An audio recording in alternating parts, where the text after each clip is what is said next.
Hello everyone, welcome to Techavro. Today in this video, I'm gonna show you how to see your Instagram password when you forgot it. Before starting the video, please subscribe to Techavro. So, let's get started. For this, you have to open your settings and search for Google.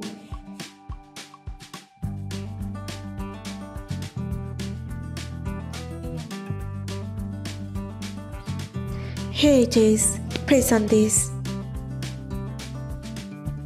Now go to your Gmail address.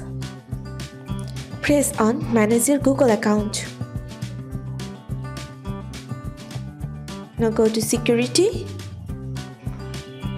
and search for Password Manager. Here it is. Now click on it.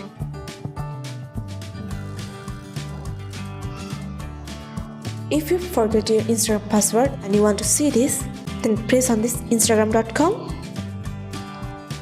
Then use your pattern. Here is your password. So this is how to see your Instagram password if you forgot it. So guys, that's it. You can do this. I think this video is very helpful to you. If it was, then give a thumbs up and hit the subscribe button. And thanks for watching.